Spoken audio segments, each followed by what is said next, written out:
এখানে নাই। যদি আশেপাশে থেকে থাকে আপনারা আমাদেরকে ইনফর্ম করবেন, আমরা সর্বাত্মক সহযোগিতা দিয়ে, এলাকার জনগণের সহযোগিতা দিয়ে ওই মাদক কারবারির ঘর হইতে বাড়িঘরটা আছে উৎখাত করে দিবে। মাদক ব্যবসায়ী এই এলাকা থেকে তাদেরকে আমরা দূর করে দিবি সমাজকে রক্ষা করার জন্য। সেটা কিভাবে রক্ষা করা যায়? মাদককে না বলুন, যুব সমাজ রক্ষা করুন। যুব সমাজকে রক্ষা করতে হলে আমাদেরকে আরো সচেতন হতে হবে। এই মাদক কারবারিদের কঠোরভাবে নির্মূল করতে হবে। কঠোরভাবে নির্মূল করতে হলে আমাদের সর্বাত্মক সবার সহযোগিতার দরকার।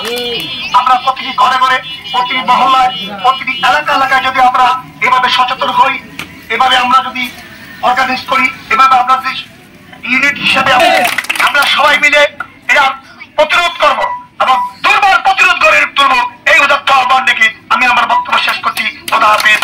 বাংলাদেশ জিন্দাবাদ, বাংলাদেশ জাতীয়তাবাদী দল বিএনপি জিন্দাবাদ জিন্দাবাদ।